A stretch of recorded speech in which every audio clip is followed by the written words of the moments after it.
I, 35-year-old man, am happily married with 2 children. My wife, 32-year-old woman, and I have been together for 8 years, married for 4. We were out shopping in our hometown when we ran into my ex-friend, her parents, and her children.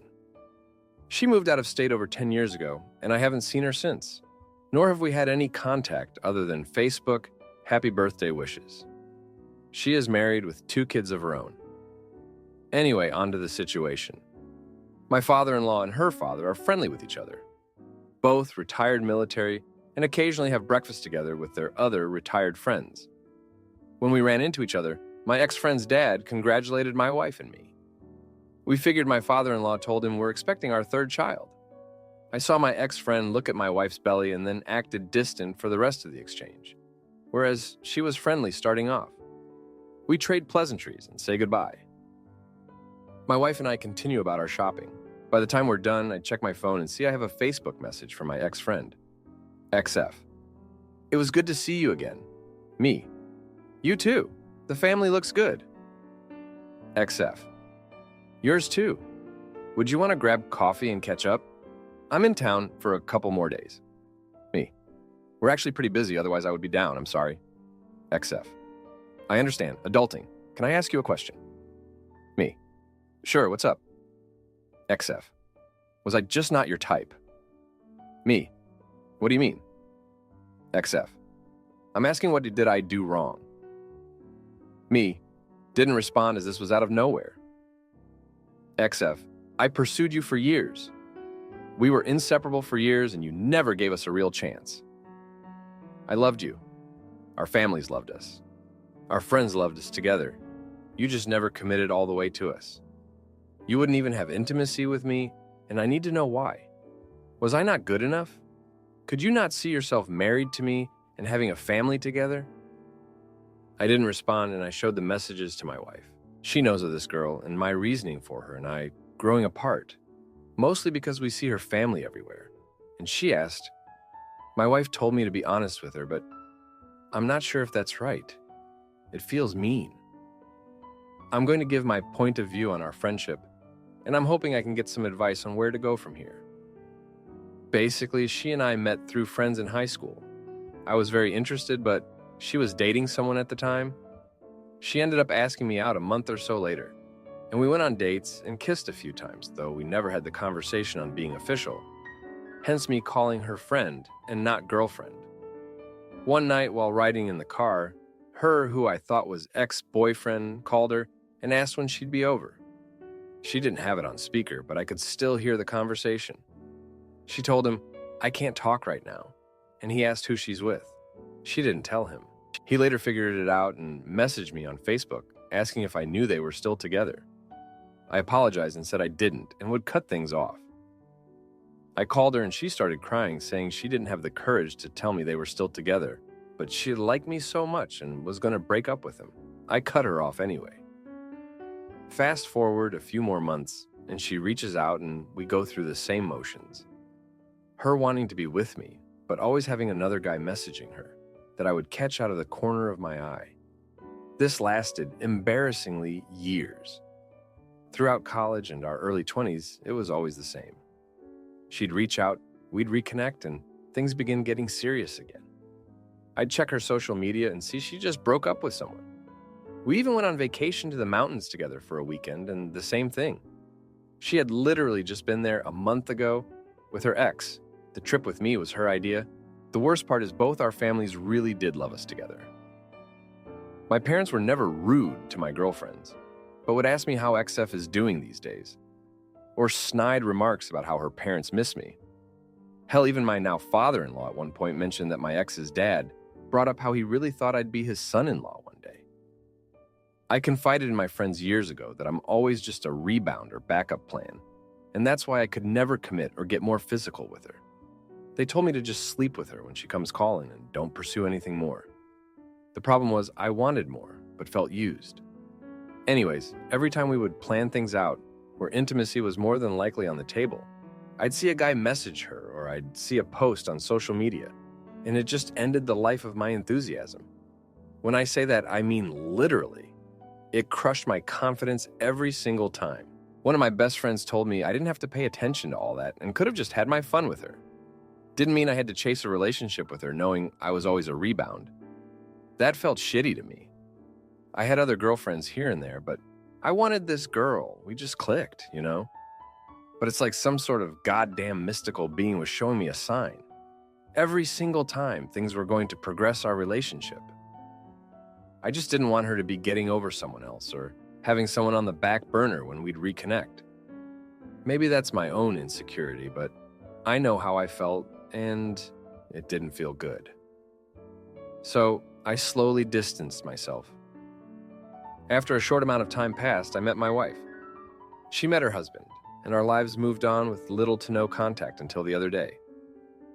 I haven't responded to the message, and it's been 2 days. I was thinking of just lying and saying it's not her fault or just not responding. But my wife is insisting I tell her the whole thing.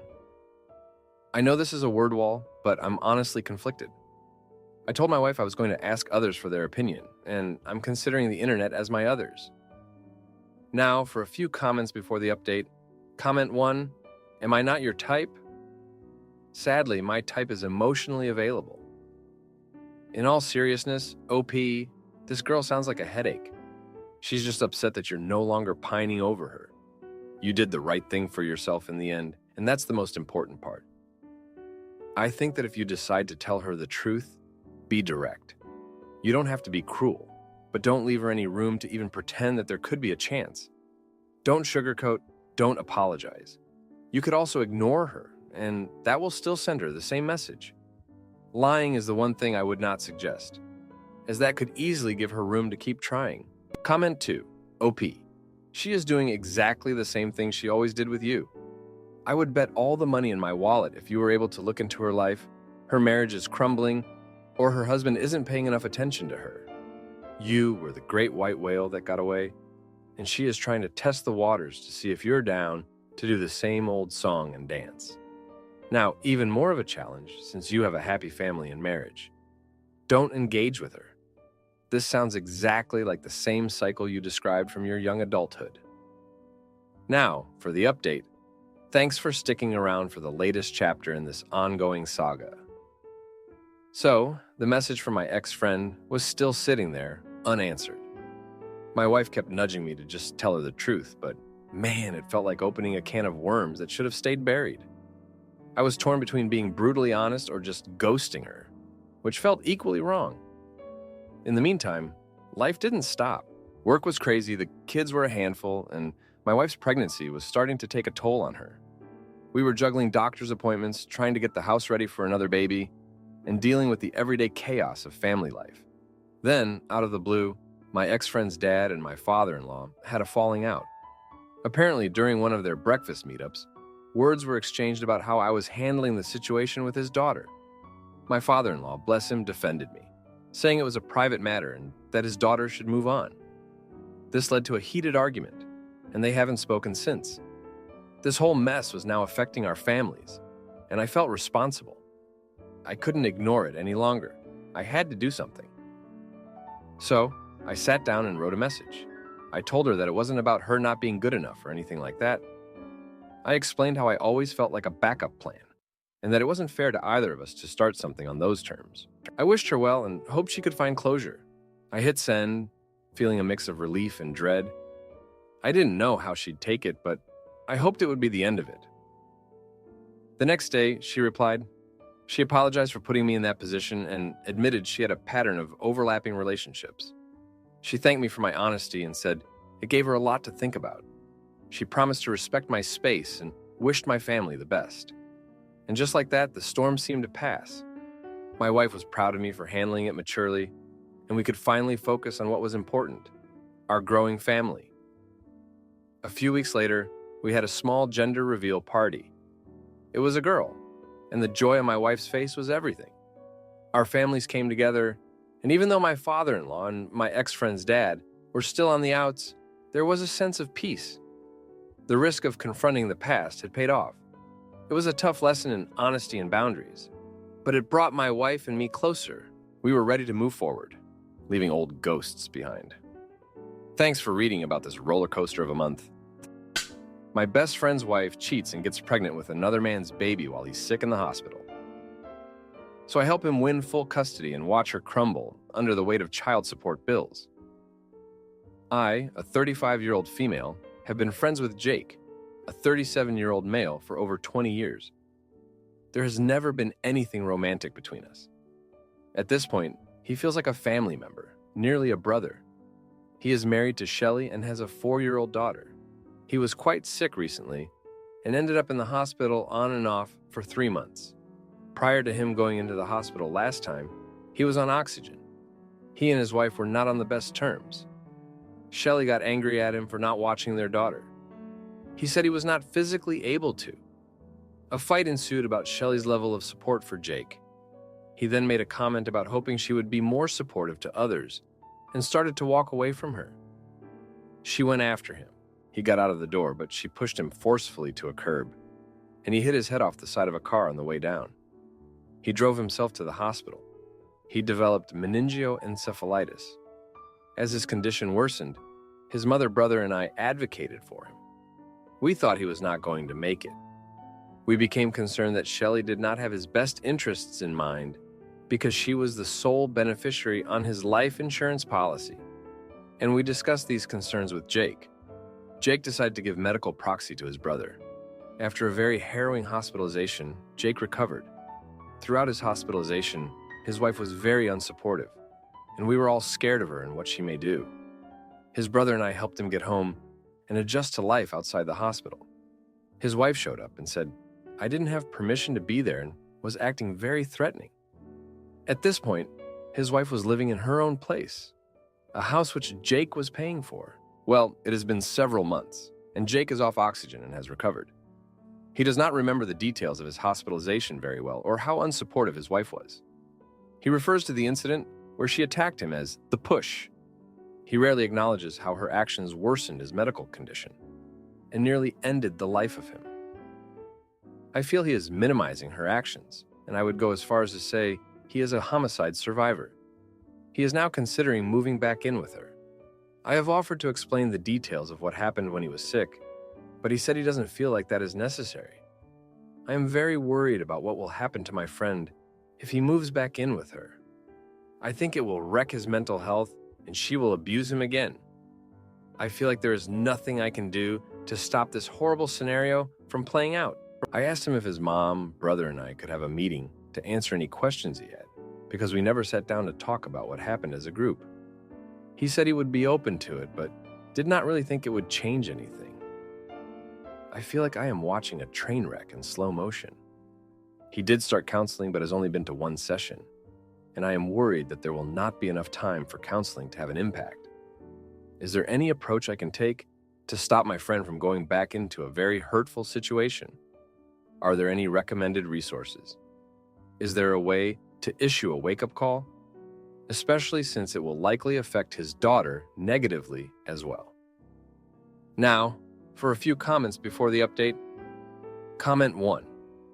It should not be you who should talk to him, both because you are a woman, and this conversation could be easily twisted by his wife as you trying to break up their family. And because family matters should be handled by family, like it is so far, power of attorney, life insurance beneficiary, etc. It should be either intervention with all of you or a conversation with a family member. Comment 2. I might get downvoted here, but here it goes. You have already tried, and he has made it clear he doesn't want your help with this. I think you need to stay out of it and be ready to support him when he needs it. If you push it, you risk that he'll push you away. Your place is to support, without judgment, lend an ear, and provide advice only when he asks you for it. Now, for the update. Thanks for sticking around to hear more about what's been going on. So, Jake's been getting better, right? But here's the thing, Shelley, his wife, she's been up to no good. She's been seeing this other guy, let's call him Mr. X, behind Jake's back. And guess what? She got pregnant. When Jake found out, it was like a slap in the face. He was devastated, couldn't believe it. But Shelley, she played the victim, said it was because Jake was never there for her, which is a load of bull if you ask me. Now, Jake's mom, she's no fool. She hired a private investigator, found out Mr. X is actually married with kids. When that bomb dropped, it was chaos. Shelley's little house of cards came tumbling down. Mr. X's wife, she went ballistic, threatened to take everything in the divorce. Shelley, she panicked, realized she was about to lose her meal ticket with Jake. But Jake, he's a softie. He actually considered forgiving her. Can you believe that? Said he wanted to keep the family together for their daughter's sake. I was fuming. I told him he was making a huge mistake, that she was just using him, but he wouldn't listen. Then one day, Jake's daughter, she got hurt while with Shelley. Nothing too serious, but enough to scare Jake. He finally saw Shelley for who she really was, a danger to their daughter. That was the wake-up call he needed. He filed for divorce and full custody. Shelley fought it, of course, but with her affair and the pregnancy out in the open, she didn't stand a chance. The divorce was messy, dragged on for months. Shelley tried to drag Jake's name through the mud, but it backfired. The judge saw right through her. In the end, Jake got full custody, and Shelley got supervised visitation. She was ordered to pay child support, too, which was a nice twist. But just when we thought it was all over, Jake's health took a turn for the worse. All the stress, it got to him. He ended up back in the hospital, this time with heart problems. It was like a bad joke. The guy just couldn't catch a break. While he was in the hospital, Shelley tried to play the doting wife. Probably thought she could weasel her way back into his life. But Jake's brother, he wasn't having any of it. He made sure she couldn't get anywhere near Jake. And me, I was there every day, making sure Jake knew he wasn't alone. It took a while, but Jake pulled through. And when he did, he was different. Stronger, more determined. He said he was done letting Shelley control his life. He started taking his health seriously, changed his diet, started exercising. He was like a new man. And the best part? He met someone. A nurse from the hospital. She's great. Really good for him. They've been taking it slow, but you can tell there's something special there. As for me, well, I've been by his side through all of this. It's been tough, seeing my friend go through so much. But I've got to admit, there's a part of me that's relieved. Relieved that Shelley's out of the picture, that Jake's finally standing up for himself. Thanks for reading. It's been a wild ride, but I think things are finally looking up. My wife cuts off her entire family and our son. But when she tries to isolate me, I serve her divorce papers and take full custody. My 40-year-old wife, 36-year-old, and I have been married for 10 years. She has had a habit over the years of suddenly ghosting, cutting off friends and extended family members, and has recently started saying that she doesn't want to see her parents anymore, wants to go no contact with them, and wishes she had gone no contact with them years ago. If she does this, it would leave her with no support network at all, except me and our 2-year-old son. Does anyone have any advice? Like I said, this isn't completely unprecedented. She has one by one ghosted the few friends that she had when I met her, usually without an obvious reason, and hasn't made any new friends. She has made occasional efforts, as I urged her to get out, but gets discouraged and gives up very easily.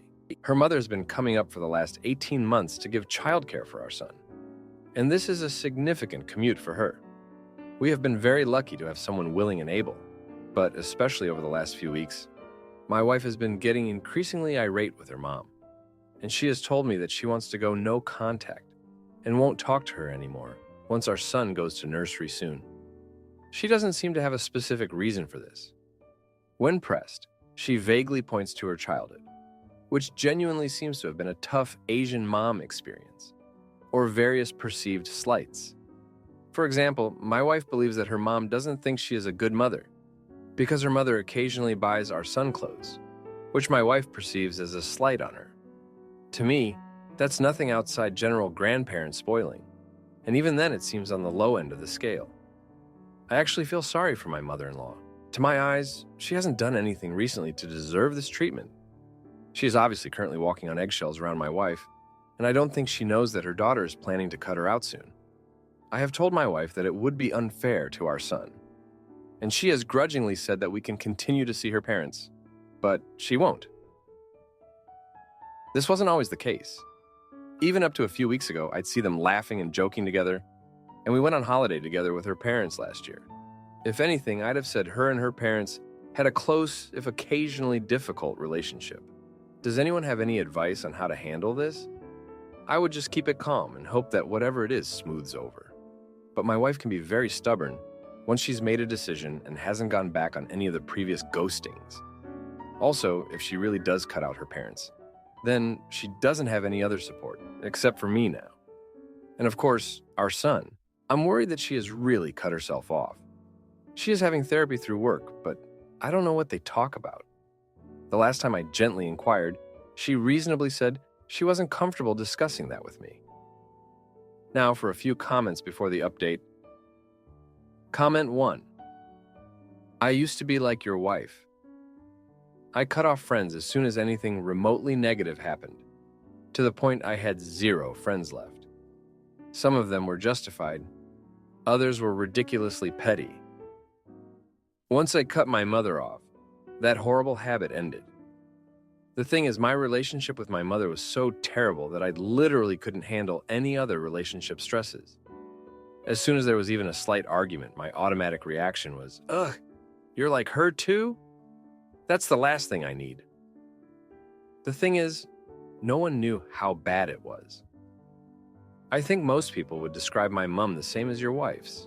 Nice, very helpful, seemingly selfless, etc. She was only her true self when we were alone. It also stuck out to me that you said the mum hasn't done anything lately. Before I cut my mum off, the last terrible thing she did to me was over a year ago. But that last thing had ended the life of the relationship.